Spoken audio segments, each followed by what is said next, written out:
നമ്മുടെ കടയിൽ ഊണിൻ്റെ സമയത്തിന് മുമ്പ് ഒരു ചോദ്യം ചോദിക്കാൻ എൻ്റെ അനിയെത്തി. വേറെ ഒന്നല്ല കേട്ടാ, ഇന്ന് എന്ത് ചമ്മന്തി ഉണ്ടാക്കുക. അതേപോലെ തന്നെ ചേട്ടൻ്റെ ചോദ്യമാണ്, ഇന്ന് മാങ്ങ കൊണ്ടിട്ടുണ്ടാക്കോ, തേങ്ങ കൊണ്ടിട്ടുണ്ടാക്കോ, പുളി കൊണ്ടുണ്ടാക്കോ, സവാള കൊണ്ടുണ്ടാക്കോ. ഞാൻ പറഞ്ഞേ, ഒരു കാര്യം ചെയ്യും, മാങ്ങയില്ല തേങ്ങയില്ല, മാങ്ങക്കാണെങ്കിൽ കടയിൽ പോകണം, തേങ്ങയാണ് എൻ്റെ അനിയത്തി ചിറകിയും തരുമല്ലോ ഈ സമയത്ത്.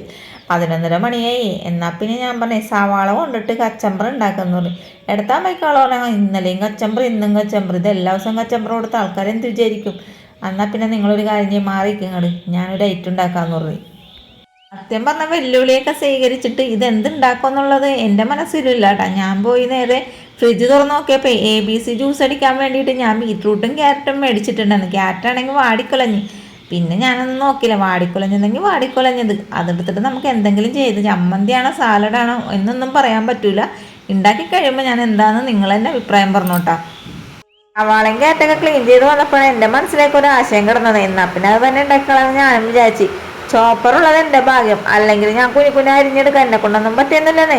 അങ്ങനെ ചോപ്പറിലിട്ട് വലിച്ച് പൊടിപ്പൊടിയായിട്ട് എല്ലാം അരിഞ്ഞെടുത്തിട്ടുണ്ട് കേട്ടോ. അപ്പോഴാണ് ഓർത്തത്, ഇതിലേക്കൊരു മെയിൻ സാധനം ഞാൻ എടുത്തില്ലല്ലോ, തക്കാളി ഇല്ലാണ്ട് എന്താ ആഘോഷം. എന്നാൽ പിന്നെ ഒരു തക്കാളി 5-6 പച്ചമുളകും കൂടി അതും കൂടി ചോപ്പ് ചെയ്ത് അതിലേക്ക് ഇട്ട് കൊടുത്തിട്ടുണ്ട്. എരിവിന് ആവശ്യമായ പച്ചമുളക് ഇട്ടിട്ടുണ്ടെങ്കിലും അവിടെ ഇരുന്ന് വെച്ചാൽ മുളക് പൊടി എന്നെ മാടി വിളിച്ച്. എന്നാൽ പിന്നെ ഒരു സ്പൂൺ മുളക് പൊടി ഇടാൻ ആവശ്യത്തിനുള്ള ഉപ്പും കൂടി ഇട്ട് കൊടുത്തിട്ട് കൈ കൊണ്ട് ഇതേപോലെ ഞൗടി അങ്ങനെ എടുത്തിട്ടുണ്ടേ. ഇവിടെ ഭയങ്കര മഴയാണ്, അതുകൊണ്ട് കുറച്ച് അപശബ്ദങ്ങളൊക്കെ കേൾക്കാട്ടെ, എല്ലാവരും ഒന്ന് ക്ഷമിച്ചേക്കണേട്ടാ. ഇതൊക്കെ കുഴച്ചോണ്ടിരുന്നപ്പോഴേ ഞാനോർത്ത് അവിയലിന് മേടിച്ച തൈരിൻ്റെ കുറച്ച് ഇരിപ്പുണ്ടല്ലോ, എന്നാൽ പിന്നെ അതിൽ നിന്ന് കുറച്ച് ഇതിലേക്ക് ഒഴിച്ചു കൊടുത്താലോ എന്നോർത്ത്. തൈര് ഒഴിക്കണണ്ടപ്പം തന്നെ എൻ്റെ നെറ്റി എടുത്താൽ മതി ഒഴിക്കണം. ഇതെന്താണ് താൻ സാലഡാണ് അല്ലെങ്കിൽ ബീറ്റ്റൂട്ട് പച്ചടിയാണ് ഉണ്ടാക്കണമെന്ന് വെച്ചിട്ടാ.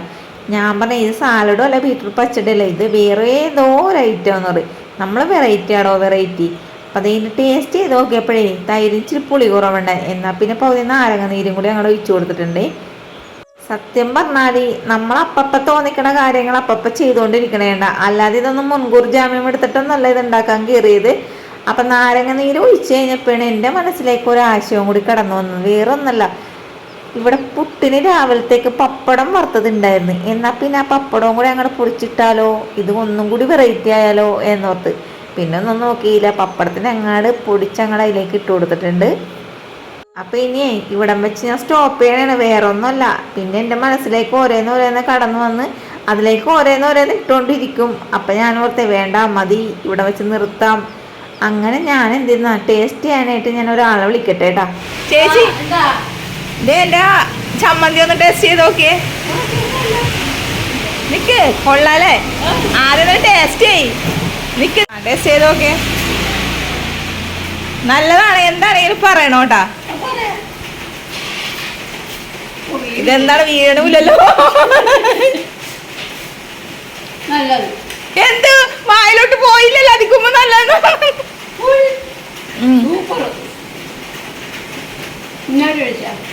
വിനാഗിരി അല്ല നാരങ്ങ നീര്. അപ്പൊ നമ്മുടെ ചേച്ചിയുടെ ഒക്കെ സൂപ്പറൊക്കെ കേട്ടല്ല. അപ്പൊ അതേ നമ്മുടെ ഈ ഒരു ചമ്മന്തി ആണോ സാലഡാണോ എന്ന് ഇപ്പോഴും എനിക്കറിയാൻ പാടില്ലാട്ടാ. ഇഷ്ടപ്പെട്ടിട്ടുണ്ടെങ്കിൽ ഇടക്കിടക്കൊക്കെ ഇതേപോലെയൊക്കെ ഉണ്ടാക്കി കഴിച്ചോ. ചോറിന് അടിപൊളി ടേസ്റ്റാണ്, വേറെ ഒരു കറിയുടെ ആവശ്യം ഉണ്ടായിരുന്നില്ലേ. അപ്പം നമ്മുടെ വീഡിയോ ഇഷ്ടപ്പെടുകയാണ് കൂട്ടുകാരെ, എല്ലാവരും ചാനലൊന്ന് സപ്പോർട്ട് ചെയ്യാനും ലൈക്ക് ചെയ്യാനും ഷെയർ ചെയ്യാനും ഒന്നും മറക്കരുത് കേട്ടോ. നാളെ നല്ലൊരു വീഡിയോ ഇട്ട് നല്ലൊരു വിഭവമായിട്ട് ഞാൻ ഇനിയും ഓടിയെത്തുന്നതായിരിക്കും. അപ്പം ഇത്ര നേരം നമ്മുടെ വീഡിയോ കണ്ടതിന് ഒരിക്കൽ കൂടി താങ്ക് യു.